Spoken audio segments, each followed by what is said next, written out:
Pogačar. Ouais, voilà.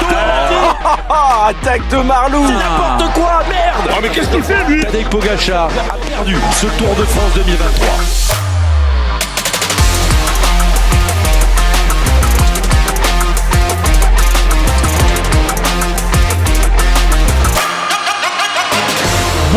Bonjour à toutes et à tous, c'est parti pour bien le premier débrief intermédiaire de ce Tour de France en nos sprints intermédiaires à la veille du chrono, à la veille de la 7ème étape avec François-Pierre Noël. T'es avec moi pour débriefer bien ce début de Tour de France. Salut FP. Salut Guillaume, salut à toutes et à tous. 6 étapes et on a vu vraiment un tour assez plaisant je trouve sur ce début de tour. Ouais, un Tour de France assez contrasté. Moi je trouve que les deux premières étapes étaient assez incroyables. Alors déjà parce que les Français ont gagné, faut le dire, parce que franchement, qui imaginait la victoire d'étape de Romain Bardet à la première étape et Kevin Vauquelin le lendemain. Alors toi tu l'avais annoncé quand même Vauquelin, moi j'ai pensé à toi quand il a gagné. Oui c'est vrai, ouais, Kevin Vauquelin, après c'était typiquement le genre de... Enfin, mais dans ce Tour de France, Vauquelin, il y avait des profils pour lui, et puis Kevin Vauquelin, on sait comment il est, on sait quel était son style dans ce Tour de France, c'était pas de chercher un classement général, on l'avait bien compris, et moi j'avais voulu que les Français soient dans les échappées, gagnent autant d'étapes que possible, parce qu'on savait que le classement général c'était foutu. Je vais dire que le contrat est pas déjà rempli, mais en tout cas je suis déjà très satisfait, franchement. Je sais pas ce que t'en as pensé de ce début de Tour de France. Non mais franchement c'était top, et puis il y a eu de la bagarre un peu partout, enfin, dès la première étape, moi j'ai beaucoup aimé cette première étape, et surtout, alors tu peux te dire que la montagne a couché d'une souris, mais bon, t'es après seulement une étape, mais c'est une étape qui a déjà créé des écarts, et en fait, ces écarts de l'étape du samedi ont permis d'avoir une course de mouvement par la suite. Et la tentative de Romain Bardet, en fait, elle me fait penser à ce qu'il a fait à Liège-Bastogne-Liège pour aller prendre la deuxième place derrière Pogačar, et derrière il n'y avait pas Van Den Broek pour l'amener aussi, malheureusement. Il n'y avait pas Van Den Broek pour l'amener. Ça fait toujours bizarre de dire Frank Van Den Broek en 2024, voilà, bon, parce que pour les plus jeunes et ceux qui ne sont pas tout à fait connaisseurs de l'histoire du cyclisme, il y a eu un grand Frank Van Den Broek fin des années 90, début des années 2000, qui a notamment couru à la Cofidis, qui avait remporté d'ailleurs il me semble un Liège-Bastogne-Liège, et Frank Van Den Broek, c'est vrai qu'on retrouve son homonyme là dans ce Tour de France avec la team néerlandais, néerlandais, voilà, il passait du côté ennemi, voilà, de l'autre côté. Non, voilà, sinon oui, puis après la victoire de Kevin Vauquelin, en vrai, elle est géniale. Enfin, ouais.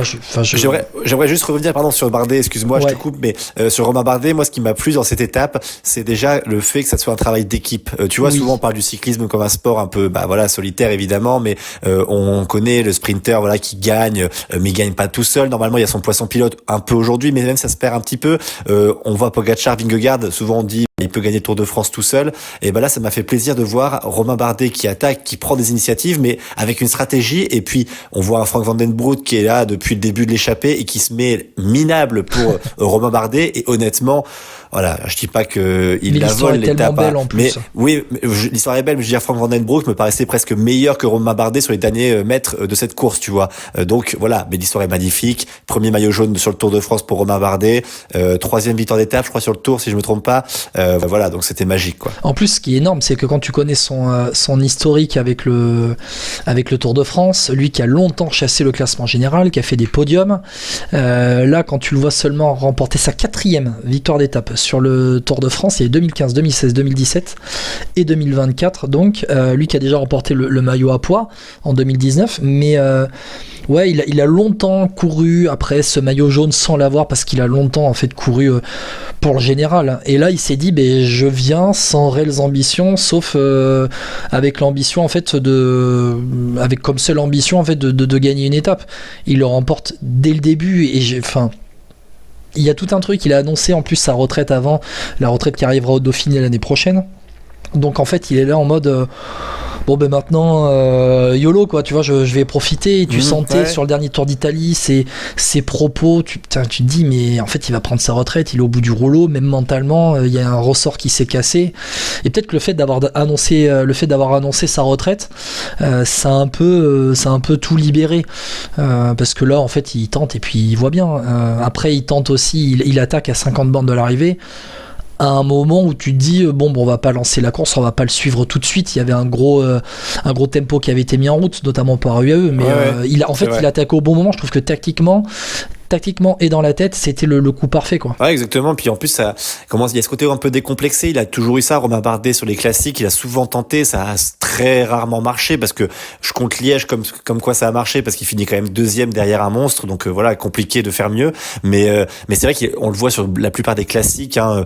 Il y a des années à Saint-Sébastien. Enfin, j'ai des souvenirs comme ça où il attaquait souvent, mais malheureusement, il se faisait rattraper par plus fort. Mais il a toujours tenté. Et ça, tu peux pas lui reprocher à Romain Bardet. Et je trouve que c'est un beau symbole cette dernière temps. Ouais, puis c'est vrai que c'est un mec qui a toujours tout calculé, qui a amené une certaine dose de professionnalisme supplémentaire. Vincent Lavenu en parle beaucoup dans cette équipe AG2R qui est aujourd'hui Décathlon AG2R, mais c'est lui qui avait instauré les stages en altitude et compagnie, donc il a toujours tout calculé. Et c'est vrai que là, sur cette fin de carrière, t'as l'impression que... Alors, il y a du calcul dans cette attaque à 50 bornes de l'arrivée avec Van den Broek qui était dans l'échappée devant, mais il est beaucoup plus libéré que toutes ces années où en fait il a couru après un objectif immense qui était la victoire finale sur le Tour de France, à tout calculer, même le moindre coup de pédale à calculer. Donc je trouve que ça c'était cool pour Romain Bardet.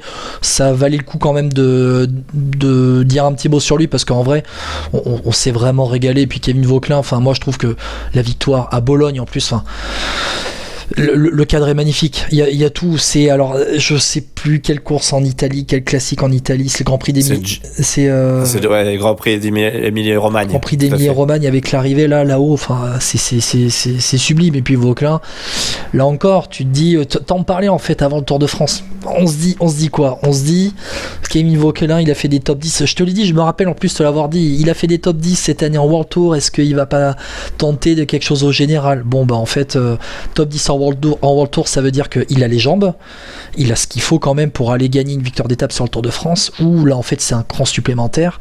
Il s'est pas cassé les jambes à tenter un général, il a les jambes pour gagner une étape, il a tenté dès la deuxième étape et avec les écarts de la première la veille, c'était propice à ce qu'il y ait des échappées, à ce que ça aille au bout, et au final il a joué le coup parfaitement, quoi. Ouais, et puis très honnêtement, je sais pas si Kevin Vauquelin ce sera un jour un très grand coureur de grand tour. Ça, je pense que ce sera plus un profil, et il y en a qui en parlent beaucoup sur Twitter, enfin maintenant X, c'est Étienne Gourceau qu'on avait vu justement pour la preview du Tour de France. Il dit souvent que Kevin Vauquelin ce sera le prochain Français vainqueur sur une course d'une semaine World Tour, et je partage assez son avis. Je pense qu'il a vraiment ce profil-là, mais pas le profil d'un grand tour, et il a très bien compris, je pense, et Arkea l'a très bien compris parce qu'ils remportent aussi leur première victoire en tant qu'équipe, Arkea, BNB Hotel en l'occurrence, sur le Tour de France, et donc moi je trouve que c'était le coup parfait. Il a pris la bonne échappée, il a très très bien couru, franchement c'était parfait, et c'était presque dommage en fait que ce soit arrivé juste après Bardet. Tu vois, j'aurais presque aimé l'avoir peut-être cette semaine, mais voilà, après c'est tout, on était gâtés ce week-end-là, c'était exceptionnel, et pour l'instant pas du tout déçu des Français. Première fois depuis 1961 qu'on a 2 victoires françaises sur les 2 premières étapes du Tour de France. Ouais, voilà, en plus, mais tu vois, les Français me déçoivent même pas, parce qu'après t'avais aussi derrière j'enchaîne avec ça, mais avec les perditions de Lenny Martinez et de David Gaudu notamment, de la Groupama FDJ lors de ces 2 premières étapes qui sont complètement lâchées. Pour l'un, Martinez, ça confirme qu'il était vraiment hors de forme au Tour de Suisse et que c'était pas du bluff, voilà. Et pour David Gaudu, on a bien compris qu'il a pas récupéré du Covid. Maintenant, Groupama FDJ va se mettre que sur les étapes. Eux, ils ont quand même pas de bol, parce qu'à chaque fois qu'ils prennent l'échappée, soit c'est pas eux qui gagnent, soit c'est la bonne échappée, comme en l'occurrence au Galibier, où justement ils se font rattraper avant le Galibier parce que Pogačar avait décidé d'attaquer. Mais c'est Gaudu qui était à l'avant, donc c'est la preuve que Gaudu, malgré son Covid... En plus, il y avait Madouas aussi, et puis j'en oublie un, Madouas, Gaudu, et il en manque un troisième qui était là aussi. Un Papache qui était par là. Peut-être Papache, j'ai un doute. Mais alors, la preuve quand même que David Gaudu n'est pas si mal que ça, entre guillemets, c'est que par rapport à Lenny Martinez, qui est au fond du saut. Lenny Martinez, juste faire le point Lenny Martinez quand même, si tu me permets, FP, là la décision est catastrophique de l'emmener sur le tour. 163e, il est dans les 1, 2, 3, 4, 5, 6, 7, 8, 9, 10, 11. Il est 12e en partant de la dernière place occupée par Cavendish aujourd'hui au général. Il est juste devant Dan McLeod au classement général pour 4 secondes. Il est derrière un Weinskold, derrière un Dillier, derrière un Mozzato, derrière un Groenewegen. Lenny Martinez. Il faut attendre de voir, mais il faut attendre de voir ce qui se passe aussi avec à la fin du Tour de France, s'il reste jusque là. C'est que s'il remporte une étape, et Marc Maillot te dira, j'avais raison. Après, si tu me dis par rapport à aujourd'hui, il faut faire une analyse, bah clairement tu as raison aussi, parce que ça veut dire que au niveau physiologique, ce qu'on me dit depuis le début là au niveau de la FDJ, oui tout va bien. Tu vas pas me dire qu'un Lenny Martinez qui apparaît à 100% de ses moyens fait ça sur le Tour de France, tu vois. Même un Lenny Martinez qui est pas à 100% de ses moyens, allez, on va dire un Lenny Martinez qui est pas réellement en forme, enfin comment dire. Non, en fait non, je vais arrêter de dire ce que non mais parce que Lenny Martinez, il est réellement cramé, ça se voit en fait, mais ça se voit, c'est le dernier français au général. Ouais, parce que parfois t'as une tactique de perdre du temps, tu vois, c'est ce que a fait par exemple Romain Bardet aujourd'hui pour le sprint. Juste la tactique de perdre du temps, il serait quoi? Il serait allé 70e, 60e. Ouais, c'est ça, voilà, il serait comme Fulsang à 61e à 38 minutes. Exactement, mais là c'est pas possible, c'est inquiétant en tout cas. Moi je trouve ça inquiétant et ça confirme ce que je disais dans la présentation du Tour. On a longtemps dit Lenny Martinez, il faut qu'il soit sur le Tour, sauf qu'arrivé à un moment donné dans la saison où il y a un calendrier de course établi, il arrive au Tour de Suisse, tu sens qu'il est déjà bien fatigué, il doit couper pendant l'été, pendant la période Tour de France pour arriver frais derrière sur la Vuelta. Là en fait, limite ce que tu es en train de faire, c'est que tu es en train de le cramer pour sa fin de saison. Ah bah là je pense que même la Vuelta tu peux l'oublier, hein. Moi je pense que s'il continue sur tout le Tour de France et même s'il fait rien malheureusement, c'est même pas la peine d'essayer de le mettre sur la Vuelta. Parce que sur la Vuelta il était annoncé avec qui vise la Lombardie, hein. Ouais, c'est pour ça, donc mais ouais, c'est délicat. Moi, je trouve que c'est une assez mauvaise gestion pour le moment. Oui. Après, si en troisième semaine, il remporte 2 étapes, écoute, on pourra juste se taire et dire bravo et on criera au génie. Lenny passe à côté de chez toi. Non, j'exagère. Lenny passe à côté de chez toi ce week-end et après abandonne. Non mais en plus arrivé est à Nice, là où il habite aujourd'hui, là où il a déménagé, il est originaire du centre de la France aussi, voilà, mais abandonne lundi Lenny, abandonne lundi, mais franchement non mais sérieusement, il est cramé là. Il se relèverait juste pour gagner du temps. Il serait quoi? Il serait une demi-heure, 1 heure max. Non, c'est vrai. Là, il a 1h30. Je partage totalement. Il a 1h30 au général. Il est juste devant Gaviria. Il est même pas 1 minute devant Gaviria au général. Non, tout à fait. C'est très juste. Autre bon point d'ailleurs que je veux donner côté français, puisqu'on est parti là-dessus. Guillaume Martin qui fait un début de Tour de France très solide. Parce que oui, mais même tu vois par rapport aux adversaires, c'est toujours pareil. Regarde qui te bat pour dire comment tu es. Guillaume Martin a pas du tout à rougir de sa prestation pour le moment sur ce Tour de France. Et il est très très bon. Il a une très bonne forme. Guillaume Martin, on n'est pas sur un coureur top 10 général normalement quand tu vois la start list aujourd'hui. Il est, je crois, 20e si je dis pas de bêtises. Guillaume Martin aujourd'hui au général est 16e du général. 16e, il a même grimpé, pardon. 4 minutes 40. 16e. Alors oui, c'est-à-dire que il y a entre la 16e et la 20e place, ils sont tous dans la même seconde. Guillaume Martin, Bilbao, Hidley, Enric Mas, Simon Yates. Et donc, t'imagines, il est devant ces coureurs-là, tu vois, pour l'instant, alors, même s'il est dans la même seconde. Donc, tu vois, franchement, pas du tout à rougir. Et Guillaume Martin, pour l'instant, fait un début de Tour de France très, très solide. Et je suis impatient de voir comment il va gérer. Alors après, on sait qu'il y a le chrono derrière. Ça va être très compliqué pour lui. Mais quand tu m'as cité les coureurs, je sais que c'est pas des coureurs monstrueux en chrono. Donc, on va voir. Moi, je suis assez optimiste pour un top 20, voire un top 15 pour Guillaume Martin sur ce Tour de France. Oui, et puis finalement, il sera dans la lignée de ce qu'il fait ces dernières années. C'est-à-dire que c'est un coureur qui est très régulier. Oh, ouais. Il a eu des mois compliqués, hein. C'est pour ça que je te dis que je suis assez content de lui parce que les mois là qu'il a passé, c'était assez difficile. Oui, mais ce que je veux dire, c'est que sur le Tour de France, il nous habitue en fait à être toujours un peu comme ça. C'est-à-dire que il va jamais prendre un énorme éclat. Il va toujours rapporter des points. L'année dernière, 10e du général du Tour de France, Guillaume Martin. Il s'était un peu relevé, entre guillemets, il avait un peu craqué, mais il était reparti dans les échappées. Il avait joué les échappées pour reprendre du temps dans la dernière semaine notamment. Il avait fait 2 top 10, je regarde, à Saint-Gervais-Mont-Blanc et à Belleville en Beaujolais. Et d'ailleurs, petit point transfert si jamais aussi, 2 médias qui annoncent hier soir que Guillaume Martin partirait et sera en partance pour la Groupama FDJ. On savait que c'était compliqué les négociations entre Cédric Vasseur et Guillaume Martin. Et effectivement, apparemment, on est sur une tendance d'un départ pour Guillaume Martin. Je vais citer la source à La Voix du Nord et le journal Le Soir de Belgique. On a reçu des journalistes de ces 2 quotidiens, donc autant en parler. Plutôt sérieux. Exactement. Et d'ailleurs, La Voix du Nord va même plus loin puisqu'ils suivent Cofidis à l'année. Ils annoncent aussi l'arrivée d'un coureur très important classique à Cofidis. On parle fortement du côté du Soir de Dylan Tuns de Israël qui viendrait chez Cofidis. Et La Voix du Nord annonce aussi que c'est bien engagé aussi avec Alex Aranburu de chez Movistar. On sait qu'il part dans une équipe française. Il y avait des rumeurs comme quoi c'était chez Arkea. La Voix du Nord annonce Cofidis et Sylvain Moniquet, le grimpeur de la Lotto qui était dans la Conti FDJ il y a quelques années. Ouais, voilà. Exactement, Alex Aranburu, espagnol. Ça viendrait aussi avec le groupe espagnol de la Cofidis. On sait aussi qu'ils ont des intérêts en France et en Espagne, et donc il faut aussi, pour le sponsor, avoir des noms qui soient clinquants pour représenter la marque dans ces différents territoires qui sont importants pour la marque. Et oui, il y a peut-être transition du coup sur l'étape du jour où on rappelle, c'est Groenewegen qui remporte l'étape du jour à Dijon, et Axel Singlé qui est allé dans l'échappée s'est fait détruire dans la presse par Cédric Vasseur. J'allais t'en parler. Je prolonge ça parce que Axel Singlé part chez Jumbo a priori, c'est ça il me semble, oui c'est Jumbo, l'année prochaine, c'est pas encore fait dans le sens officiellement, mais on en annonce, Visma Lease the Bike pardon, et il s'est fait détruire par Cédric Vasseur. Je sais pas si tu as les propos sous les yeux ou si tu veux je te les retrouve, mais je vais le retrouver, mais il est en train de péter une pige, j'ai l'impression que Cédric Vasseur en ce moment. Ouais. Alors je comprends pas trop parce que c'est vrai que moi Cédric Vasseur, tu sais très bien à quel point j'adore comment il a géré cette équipe Cofidis. Cette année ça tournait pas en sa faveur, maintenant ça va un petit peu mieux avec les victoires de Benjamin Thomas au Giro, Brian Coquard au Tour de Suisse. Le départ d'Axel Sinclair, c'est un peu comme Victor l'a fait. Il a dit c'est stupide. Ça fait par rapport à l'échappée qu'il a prise aujourd'hui, parce qu'il a dit qu'après il a pas pu aider Coquard, il l'a pas vu dans le final pour aider Coquard. Excuse-moi, Brian Coquard il se débrouille très bien tout seul. Au Tour de Suisse, il a pas eu besoin forcément de beaucoup de coureurs. Et ce qui m'embête avec Cédric Vasseur, c'est que tu peux le faire. D'ailleurs, c'est Nasser Bouhanni qui l'a tweeté aujourd'hui aussi, où il a dit que Cédric Vasseur préfère laver son linge sale en public au lieu de le faire en famille. Et je suis assez de son avis, c'est qu'Axel Sinclair t'a apporté tellement de choses dans cette équipe. Il veut s'en aller. C'est malheureusement la vie de Cofidis. C'est à toi de trouver des jeunes coureurs prometteurs comme lui à l'époque et de les faire monter. Cofidis, pour l'instant, n'a pas le budget pour les garder.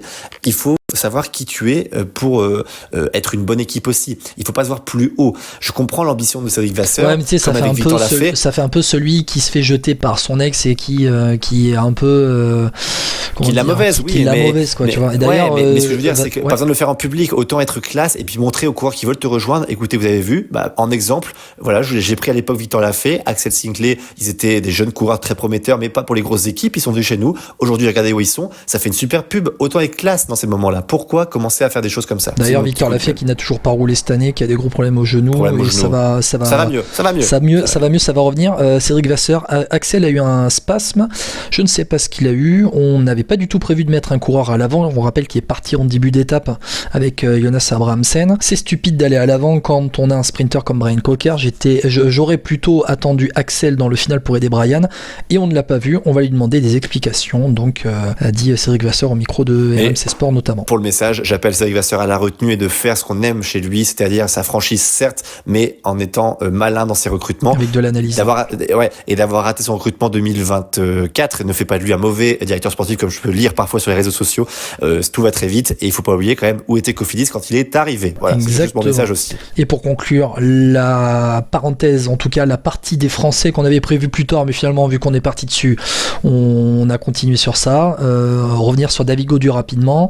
Je pense que sa forme ascendante peut être très intéressante sur la suite de ce tour, et comme il va pas se cramer à jouer le général derrière, ça peut être une préparation pour la Vuelta à la fin de l'été. Je clôt la parenthèse et je pense que ça peut être intéressant à suivre, contrairement à ce qu'ils sont en train de faire avec Lenny Martinez, à le cramer, à le détruire pour la fin de saison avant de le voir partir. Exactement. Voilà. Tu veux passer peut-être au général, on passe à ça oui, parce que quand même, demain, vendredi, on a le premier contre-la-montre de ce Tour de France, donc entre Nuit-Saint-Georges et Gévray-Chambertin, un chrono avec un petit peu de dénivelé en milieu. Oui, c'est léger, c'est 6%, 1,5 km, je crois. Voilà. C'est pas dingue, c'est pas un chrono de 25 bornes. Il y en aura un plus tard dans ce tour, puisque ce sera le contre-la-montre final entre Monaco et Nice de 34 km. Donc 34 et 25 qui font 59 km. On a 60 bornes de chrono sur ce Tour de France. 25 bornes demain. On regarde un peu le classement général, FP. Ça fait suite un peu forcément à l'étape qu'il y a eu avec l'arrivée après le Galibier, l'arrivée à Valoir. C'est ça, c'était mardi, donc en tête du général. L'écart aujourd'hui, Pogačar 45 secondes d'avance sur Remco Evenepoel, 50 secondes sur Vingegaard. Suivent derrière Ayuso à 1,10, Roglic à 1,14, Carlos Rodriguez à 1,16, Landa et Almeida à 1,32. Et derrière, il faut aller chercher à plus de 3 minutes Ciccone et Bernal. Donc pour le général avec à 3,20, 3,21, Ciccone à 3,20 et à 3,21 3,21, Bernal, Jorgensen, Félix Gall, Adam Yates, Vlasov 3,44, Buitrago 15e 4,10, et puis on arrive derrière à Martin, Bilbao, Lemas et Simon Yates à 4,40. On en avait parlé tout à l'heure. FP, on a deux groupes qui se sont séparés après le Galibier. On a Pogačar, je vais dire le groupe Pogačar, Evenepoel, Vingegaard, ce qu'on a vu sur le sommet du Galibier en tout cas, avec derrière Ayuso, Almeida, Carlos Rodriguez et Roglic, plus Landa en embuscade. Et puis après on a le groupe des autres pour compléter le top 10. Toi, ton avis là, avant ce contre-la-montre de demain, tu penses que ce qu'on a vu de Vingegaard notamment, je pense que je vais me concentrer sur lui pour commencer, ce qu'on a vu de Vingegaard sur le bas de la descente du Galibier, là où il fallait mettre de la puissance, d'ailleurs peut-être la grosse erreur de Vingegaard de mettre un monoplateau pour le bas de la descente du Galibier, il y a une perte de puissance par rapport à Pogačar. Est-ce que tu penses que c'est annonciateur de quelque chose pour le contre-la-montre de ce vendredi ? Non, moi je pense plus que le contre-la-montre va être le vrai test en fin de compte, parce que en fait on a bien compris sur le week-end dernier avec la tentative de Pogačar, je crois que c'est sur l'étape que Vauclin remporte, si je me trompe pas, sur la montée de San Luca, où en fait Pogačar a commencé à mettre un tir. On a bien vu que Vingegaard pouvait suivre, donc on était déjà rassuré sur sa condition physique, c'était déjà une première réponse. Ensuite sur la montée du Galibier, on a bien compris aussi que Pogačar était plus frais. En tout cas, il avait une meilleure forme, on l'avait vu sur le Giro, donc c'était quelque chose qui confirmait ce qu'on avait vu. Et Vingegaard, il nous a montré aussi qu'il était quasiment prêt, mais voilà que il revient de blessure, on le sentait bien, il a lâché sur le dernier kilomètre, ça paraissait presque normal, et moi j'attends vraiment de voir ce que ça va donner demain, parce qu'on va vraiment avoir une indication si Vingegaard est sur une forme ascendante ou si vraiment il est sur une forme qu'il ne peut pas aller plus loin pour l'instant, parce qu'on sait que Vingegaard a priori est meilleur en chrono que Pogačar, en tout cas il nous l'a montré sur les derniers Tours de France, donc à voir ce qui va se passer, mais on n'oublie pas Remco Evenepoel, parce que là c'est son terrain aussi, donc à voir ce qu'il fait par rapport à Vingegaard et Pogačar, parce qu'on l'a vu souvent exploser d'autres adversaires, mais pas encore ces deux-là. Alors, j'allais t'en parler justement de Remco Evenepoel, la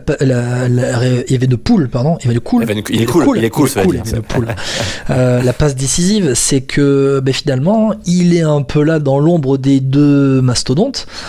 Et finalement, Evenepoel, il n'est qu'à 45 secondes de Pogačar, qui a pris 18 secondes de bonification sur l'étape du Galibier, et il a visé l'étape du Galibier aussi parce qu'il y avait des bonifs en haut du Galibier et à l'arrivée. Mais Evenepoel, il est là, il a 45 secondes de Pogačar. Et sincèrement, si on a un bon Evenepoel demain, il est capable de reprendre les 45 secondes à Pogačar. C'est un des meilleurs rouleurs au monde. Mais je suis curieux de savoir. En fait, on n'a pas trop de comparaison, tu vois, d'éléments de comparaison sur ces chronos. Donc c'est difficile à dire, mais à première vue, ce que tu dis est assez juste. Moi, je suis partagé parce qu'en fait, Pogačar a quand même une très bonne forme. Et c'est pas un manchot en chrono non plus. Mais Evenepoel, c'est vrai, est monstrueux. Après, est-ce que c'est un chrono qui va être plus dans le style Evenepoel parce que c'est un peu plus que du plat que pour Pogačar? Je suis curieux de savoir. Vraiment, j'ai pas trop d'avis là-dessus parce qu'en fait, j'attends de voir demain, et pour moi, demain va être révélateur de la suite du Tour de France. L'idéal pour Pogačar, si tactiquement fallait la jouer. Après, c'est risqué, cette tactique, parce que j'ai l'impression que quand on a vu l'étape du jour avec les bordures là qui entre Mâcon et Dijon, on en avait une. Tous les équipiers du UAE ont été pris dans la bordure, sauf Pogačar.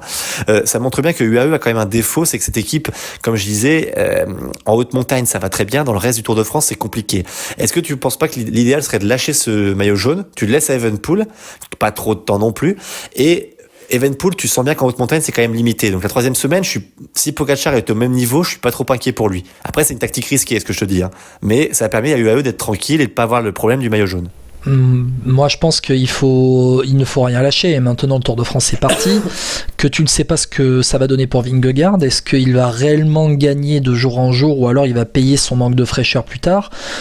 Que Evenepoel finalement, il est pas si loin que ça en haute altitude, et c'était vraiment le test qu'on attendait de Remco et Evenepoel par rapport à Pogačar et à Vingegaard, et finalement le test est plus que réussi, ce qui prouve qu'en fait il est vraiment bien en forme, et c'est quelques kilos de perdu, pas grand chose, à peine 2 kilos apparemment depuis le Dauphiné, mais tu sens vraiment qu'il est monté en forme progressivement jusqu'au Tour de France, et tu sens que là il arrive vraiment frais pour cet objectif du Tour. Moi je suis Pogačar. Oui, mais Mais faire le Evenepoel, chrono. attention, Evenepoel, moi je l'attends pas sur une étape comme ça de montagne entrecoupée d'étapes de plaine. Moi je l'attends sur un enchaînement de cols. Oui. Et c'est là où Evenepoel nous a prouvé qu'il était en difficulté les dernières fois. Oui, enfin là on est Pas quand tout même le temps, passé à mais- 2600 mètres d'altitude avec un une col. équipe. Oui, mais avec une équipe UAE qui a embrayé à une allure dingue. On a vu un Roglic qui est quand même assez en difficulté.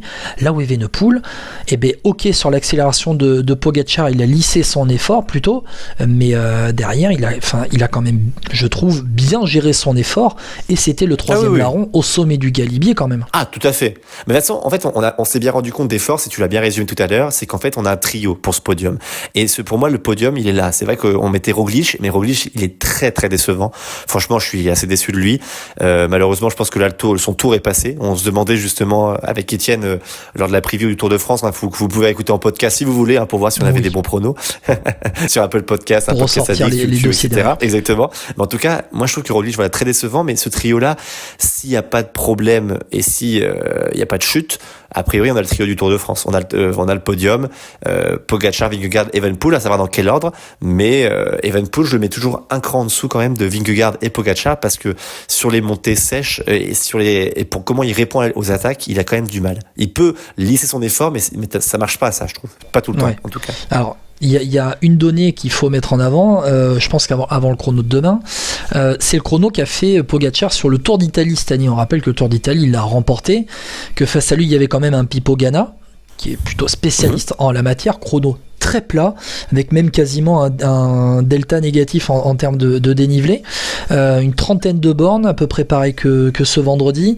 et Pogačar n'avait perdu sur 35 minutes que 29 secondes sur Pipo Ganna. Ça donne une indication sur sa ça capacité à faire un bon chrono, en tout cas. Après, Evenepoel bat régulièrement Ganna, donc si on se dit qu'il battait Ganna sur ce chrono, il aurait pu mettre 40 secondes à Pogačar. On est dans les 45 secondes, sans que Pogačar n'ait forcément, je vais pas dire à lever le pied ni à rouler en dedans, tout naturellement ça peut se jouer à quelques secondes près, mais Pogačar peut demain laisser le maillot jaune à Remco Evenepoel, même si on se rend compte que la suite du tour, il y a pas mal d'étapes de plat, notamment il y a une étape qui, il me semble, c'est l'étape de dimanche, l'étape des l'étape des chemins à 3, qui sera peut-être plus favorable là à Pogačar, qui, on rappelle, a déjà remporté l'Estrade Bianche et le Tour des Flandres dans sa carrière, qui peut être vraiment sur son terrain pour faire éclater la course. Pogačar, il peut laisser le maillot jaune à Evenepoel pour quelques secondes, mais même s'il ne le laisse pas à Evenepoel, en vrai, derrière, c'est plutôt des étapes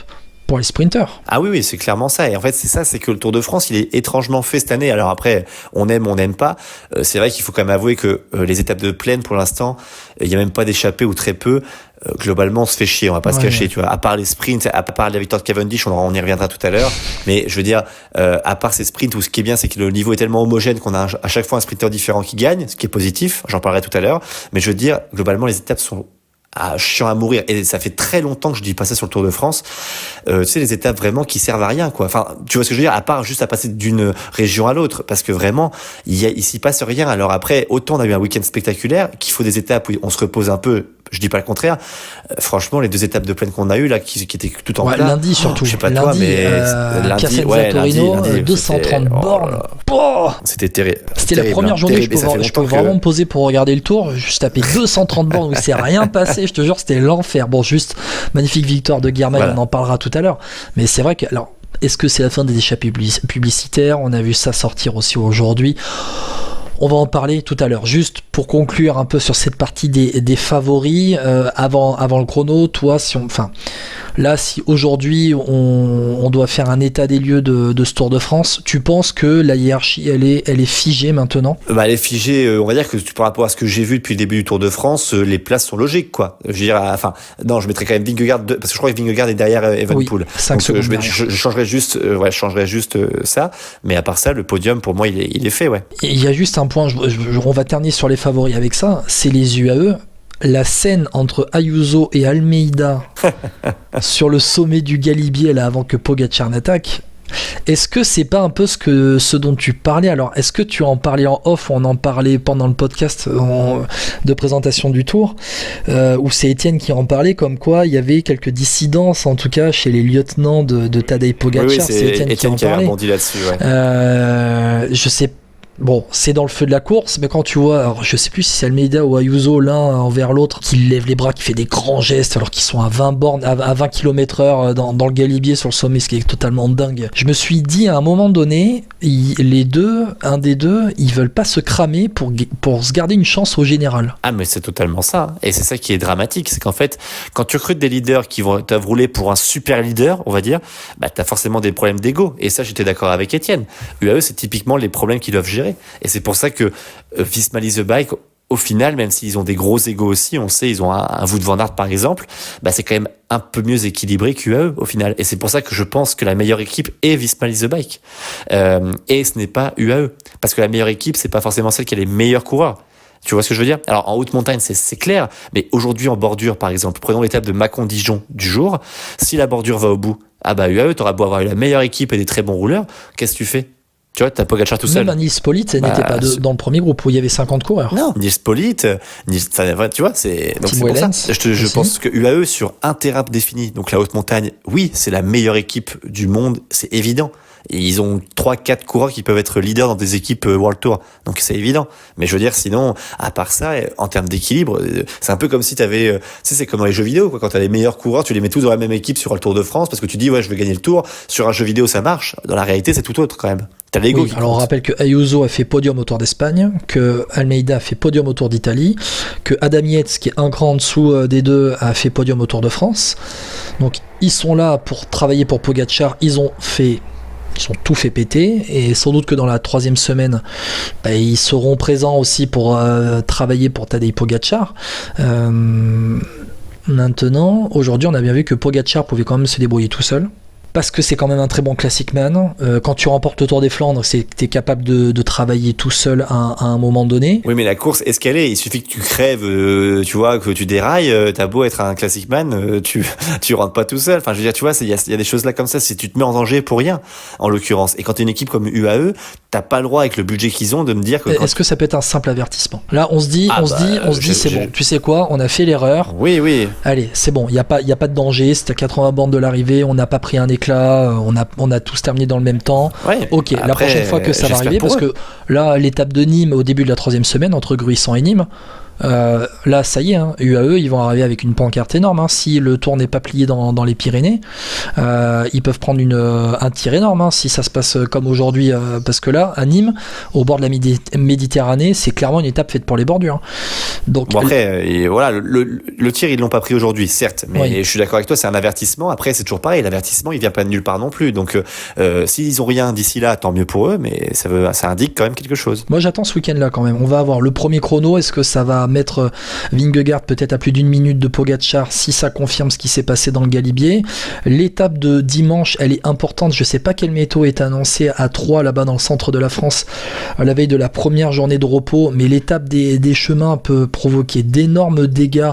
Il y aura 200 bornes quand même dans cette étape-là, avec combien de chemins? 14 secteurs de chemins blancs. Ça peut vraiment provoquer d'énormes dégâts. Vingegaard, on ne sait pas ce que ça donne sur ce genre de course. Pogacar, il fera beau à 3 si jamais. Il fera beau à 3, il y aura peut-être un peu de vent, je sais pas, bon, on verra. Mais en tout cas, Pogacar a déjà prouvé qu'il est capable un peu de s'adapter à ce genre de terrain et qu'il peut faire péter toute la course s'il en a réellement envie, s'il a envie d'assommer le tour après le chrono de ce vendredi et à la veille de la première journée de repos. Parce que l'inconnu Pogacar, elle est finalement sur l'état de fraîcheur sur les 3 semaines. Comment il va être en fin de tour? Avec combien de minutes il doit aborder ce dernier week-end de tour qui va être terrible, sachant qu'il s'est tapé le Giro au mois de mai, on ne sait pas ce que ça va donner au niveau de la fraîcheur. L'interrogation, elle est là, il doit prendre le plus d'écart possible maintenant, en prévision de la suite du tour. Bon, je pense qu'on peut terminer sur ça, FP, sur les favoris. Oui, tout à fait. Passons au symbole quand même. Le symbole, tu veux parler de... Bon, il y en a deux quand même. De l'histoire.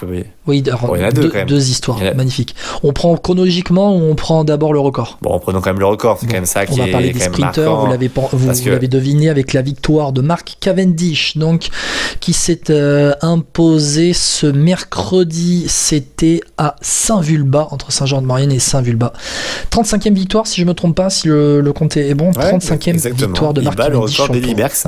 C'est ouf quand même. Ce qui est ouf surtout, c'est qu'il a réussi à revenir, quoi, parce qu'on se rappelle l'an dernier quand il chute, qu'il abandonne le Tour de France, on se dit mais quel dommage, tu vois, il égalise le record cette année-là et puis je crois que c'est à Bordeaux qu'il gagne en plus. Non, en fait, c'est qu'en fait il déraille dans le final, c'est Philipsen qui le saute, qui le saute sur la ligne et il déraille aussi avant sa victoire. Mais c'est vrai que Cavendish l'an dernier, il arrive avec l'objectif justement, d'aller chercher le record et il n'y arrive pas en fait. Ce qui est beau avec Cavendish, c'est que voilà, à 39 ans, avec un tel rêve, il a réussi à le réaliser. Et moi, je trouve que c'est super symbolique par rapport à ce cyclisme moderne qui demande aux jeunes coureurs cyclistes d'être toujours plus performants, de plus en plus jeunes. De voir un mec de 39 ans, franchement, il les a quand même mis minables. Parce que franchement, quand tu vois la start list des sprinters et que tu vois Cavendish qui fait comme sprint, waouh, enfin c'est quand même bluffant, hein, parce que on a quand même des sacrés sprinters à côté de lui, hein, et non, franchement, il a fait un sprint remarquable, très très puissant. Et puis ce qui était rigolo, c'est vraiment cette image, quoi, Cavendish qui remporte donc la victoire, et derrière t'as tous les sprinters qui lèvent les bras limite, tu vois, c'est ça, tout le monde a gagné ce jour-là. Ils savent que c'est l'histoire. Il devait prendre sa retraite en fin de saison dernière, il re-signe une année supplémentaire avec Astana pour battre ce record, et son année cette année, elle est pas si dingue que ça au final. Elle est pas si dingue que ça. Il remporte une victoire autour de Hongrie, une victoire autour de Colombie en début de saison, mais sinon le reste de sa saison, elle est pas dingue du tout. Bon, après c'est un coureur cycliste aussi qui avait qu'un seul objectif en tête cette année. Tu vois, c'est si différent, c'est que tu cours pas pareil quand tu cours pour une équipe avec d'autres objectifs dans l'année. Typiquement, un Cavendish d'une grande époque, ça vise alors peut-être pas Milan-San Remo, enfin tu vois ce que je veux dire, ça peut faire d'autres courses quand même d'ici là. Donc la course de Francfort par exemple au mois de mai, enfin des choses comme ça. Là, c'est clair que là, il avait que le Tour de France en tête, donc l'objectif c'est ça. Donc c'est juste de la préparation, et quand tu fais le Tour de Hongrie, le Tour de Turquie, sans négliger ces courses, c'est vraiment de la préparation. Et puis le Tour de Suisse, enfin, tu t'en parles pas parce que t'es en Suisse, non? Tu veux pas te brouiller avec tes amis? Pas du tout. Pas du tout. Bon, et maintenant, Cavendish, il peut s'embrouiller avec le reste du peloton et même avec les commissaires. Ça, c'est quand même assez marrant. Oui, j'ai vu. J'ai vu. Cavendish est quand même Cavendish. On se rappelle de son début de carrière où il y avait des scandales, hein, à la fin des années 2000. Il y avait des unes de magazines en mode Cavendish en fait-il trop? Cavendish est le nouveau sale gosse du peloton. Cavendish doit-il être exclu des courses? On se rappelle qu'il faisait la paire avec Mark Renshaw qui était son poisson pilote fétiche, que Renshaw donnait des coups de tête dans le peloton pour écarter la route à Mark Cavendish. Enfin, Cavendish est le sprinter qui a révolutionné justement le sprint à la fin des années 2000. Il a révolutionné la discipline quand même. Avec le poisson pilote Mark Renshaw chez Colombia, c'est Colombia. C'était HTC Colombia, il me semble, High Road à l'époque. Exactement. Et bon, maintenant Renshaw, avant il mettait des coups de tête, maintenant il met des coups d'accélérateur parce qu'il est dans la voiture. Il appuie sur la pédale maintenant. Non, mais c'est vrai que Cavendish, c'est l'histoire qu'il a marqué. Juste quelques chiffres comme ça, quand tu vas sur sa fiche que tu vois, 35 victoires d'étape au Tour de France, 17 victoires d'étape au Tour d'Italie, seulement 3 au Tour d'Espagne, un Milan-San Remo en 2009, un championnat du monde en 2011, des classiques à n'en plus finir, notamment Chelles de Prige, là, début des années 2010, fin des années 2000, il en remporte 3. Ce Grand Prix de l'Escaut, il me semble, les victoires d'étape sur les différentes courses World Tour derrière. 165 victoires en carrière, là tu regardes ces statistiques, 165 victoires. Ce qui est touchant, je trouve, c'est aussi comment il a marqué le peloton. Tu voyais à la fin quand il gagne, il serre les mains quasiment à tout le monde du peloton qui passe, quoi. C'est ça qui était beau aussi, je trouve, c'est que c'est pas que la victoire d'un seul homme, c'est la victoire du cyclisme, d'un autre cyclisme qui touche à sa fin en tout cas, et c'est ça qui est beau, je trouve, vraiment dans cette histoire. Ouais. Bon, Mark Cavendish qui a donc remporté cette étape à Saint-Vulbas avec une magnifique cabriole d'Axel Zingler, il me semble, juste au-dessus de Mats Pedersen, c'est bien Axel Zingler. Très joli. Oh oui. Très joli. Oui, tout à fait. Sur Pedersen qui chute et il passe au-dessus et il a avoir la lucidité roule les sprinters, c'est impressionnant. C'est ouf, lucidité, agilité. Et l'autre moment d'histoire de ce début de Tour de France au sprint, c'est la victoire de William Girmay. Alors, on va sortir un terme une bonne fois pour toutes, pour plus le sortir derrière. Premier vainqueur africain, premier coureur noir à remporter une étape sur le Tour de France. On le sort une bonne fois pour toutes parce qu'au final, c'est pas ça qui est le plus important, mais c'est ça qui est l'histoire en même temps. Alors, c'est pas le plus important, mais tu as raison de le dire parce que c'est la réalité. D'autant plus que moi, ce qui est rassurant, c'est que ça arrive enfin. Moi, c'est ça aussi que tu te dis ça, moi, je trouve, parce que il y a aussi ce côté, tu sais, le cyclisme africain, c'est quelque chose d'un très important. On en a parlé dans Vélo Podcast. On se rappelle, on en avait discuté longuement avec une personne qui faisait du vélo au Maroc. Hein, rappelle-toi, une jeune cycliste marocaine. Et c'est vrai que c'est un cyclisme quand même. On aura le championnat du monde, c'est en Rwanda, si je me trompe pas, en 2026. Exactement. Donc c'est un cyclisme qui se développe fortement et voilà, j'espère qu'on aura de plus en plus de coureurs africains dans les équipes du peloton parce que je trouve qu'on en a toujours pas assez pour le coup, alors qu'il y a des pépites quand même. Hein, mais il y a du talent, notamment en Érythrée. Il y a du talent, notamment en Érythrée, qui est un des pays les plus pauvres au monde et qui est un des pays qui sort le plus de cyclistes au haut niveau en Afrique. Et ça compte et c'est très très important qu'une victoire du Tour de France arrive maintenant parce que c'est ça aussi qui donne envie à des jeunes coureurs peut-être ou des jeunes cyclistes africains de aller dans un club cycliste. Alors on imagine que ça va être très très difficile dans certains pays. On sait aussi que d'autres viennent se former à l'UCI à Aigle en Suisse aussi. Hein. Il y a un programme là-bas où les coureurs cyclistes africains qui n'ont pas les moyens peuvent venir en Suisse justement pour se développer. Et tu vois, un Binem Girmay, c'est quand même un gros raté du recrutement français parce qu'on rappelle que ce coureur, si je me trompe pas, c'est lui qui était dans l'équipe marseillaise. Exactement, qui était alors l'équipe Delco Nippo One Provence. Ouais. Qui a été récupéré par Intermarché. Un coureur comme ça qui était déjà très très bon. Alors je pense qu'il y a eu des propositions à l'époque, mais un peu trop tard. Il part chez Intermarché. Tu vois, typiquement c'est un coureur parfait pour les classiques, très bon sprinter. Même si c'est pas le meilleur sprinter, on l'avait un peu perdu de vue depuis le Giro. Il avait remporté son étape et le maillot. Une étape et il avait pris la bouteille de champagne le bouchon de champagne dans l'œil. Voilà. En Italie. Le Prosecco, pardon. Mais d'ailleurs, ça avait été un petit coup d'arrêt pour lui parce que il arrivait, il était vraiment sur une forme énorme sur ce Tour d'Italie où il remporte une victoire d'étape après avoir fait 1, 2, 3, 4, 5 top 5 auparavant sur les étapes précédentes, que derrière il a jamais... Comment dire, c'est pas qu'il a jamais réellement retrouvé sa forme, si il a quand même retrouvé, il a fait des belles places, mais on l'attendait il a déçu et t'as l'impression que c'était un vrai coup d'arrêt dans son ascension qui était totalement dingue, parce que si je me trompe pas, c'était bien cette année-là, juste avant le Tour d'Italie, où il remporte une Classic World Tour avec Gand-Wevelgem. Mais là, d'autant plus, moi ce qui m'impressionne, c'est que sa victoire sur le Tour de France, alors que Binem Girmay était annoncé quand même comme un sprinter, mais plutôt à la Van Der Poel, un sprinter avec des pelotons en nombre réduit, après sur des étapes un peu vallonnées. Là c'est de la pleine puissance. Il remporte l'étape à Turin lundi, c'est la pleine puissance, c'est impressionnant. Ouais, puis il a vraiment très bien joué son positionnement dans le sprint, ça compte beaucoup aujourd'hui. Je l'avais trouvé très malin comment il avait fait aussi pour gagner cette étape. Non, franchement j'ai été bluffé par sa performance et puis vraiment là il confirme encore. Il fait combien aujourd'hui? Il va faire deuxième en étant avec le déclassement de Jasper Philipsen. Hein. Donc voilà, encore une fois, il est en forme et c'est pas impossible qu'il nous remporte encore une étape ou deux, notre cher Girmay, qui va être un concurrent important pour le maillot vert. Il se pose forcément.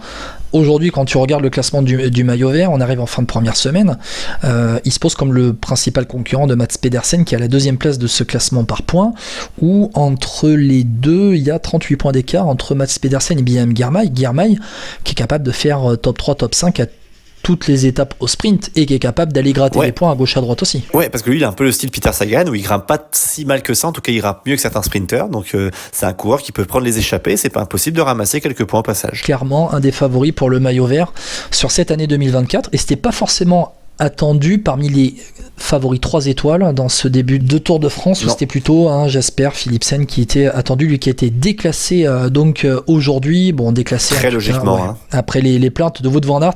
Ça fait 1 an qu'il se plaint, il a enfin eu gain de cause. Là franchement. Alors ouais, autant d'ailleurs j'ai un petit coup de gueule à passer, autant là je crois que c'était donc Cavendish, c'est quand c'est mardi qui gagne l'étape. Oui. Cavendish, Phil Bauhaus est déclassé sur le sprint de Cavendish, alors c'est Cavendish qui pousse Bauhaus qui après lui pousse je sais plus quel coureur. Mats Pedersen qui va à terre. Oui, et donc les commissaires déclassent Bauhaus. Alors ça, faut qu'on m'explique. Mais bon, après c'est tout, c'est mon. Mais il fallait pas déclasser Cavendish quand même. Bah oui, mais je saurais pas. Dans ce cas-là, tu déclasses qui? Parce que Bauhaus en soi, s'il se fait pas toucher par Cavendish, il pousse pas l'autre. Donc, enfin bon, c'est mon avis, en tout cas. Et puis pour aujourd'hui, le déclassement très logique, je trouve, de Philipsen, qui aussi visiblement dans le peloton, alors j'ai pas tous les sprints en tête, visiblement a une bonne réputation dirons-nous de sale gosse dans les sprints. Il suffit de regarder la série Netflix sur le Tour de l'année dernière pour s'en rendre compte. Voilà. Je veux juste regarder la série Netflix et vous verrez Cavendish qui aujourd'hui a pris 40 secondes de pénalité. Au final, c'est la sanction qu'il y a eu, et Lutsenko qui l'avait accompagné aussi pour le faire revenir dans le peloton, lui a pris 20 secondes de pénalité. L'histoire d'amour entre Cavendish et les bas de peloton, les fonds de peloton et les caméras de télévision va continuer encore sur ce Tour de France, et on va en profiter parce que cet immense champion va prendre sa retraite avec donc le record de victoires d'étapes sur le Tour de France à la fin de l'année. Effectivement, et au passage d'ailleurs, encore une fois un petit point, mais visiblement les annonces de l'équipe se confirment, et que Astana serait racheté la licence serait rachetée par un groupe chinois qui mettrait beaucoup d'argent pour faire d'Astana une des meilleures équipes pour le Tour. Ça va être très compliqué du coup pour des équipes comme Arkea ou Cofidis de se maintenir quand tu vois qu'Astana risque de recruter des très gros coureurs. On parle de Caden Groves notamment. Caden Groves qui est chez Alpecin de Koninck, non, si je me trompe pas. En fin de contrat, tout à fait. Exactement.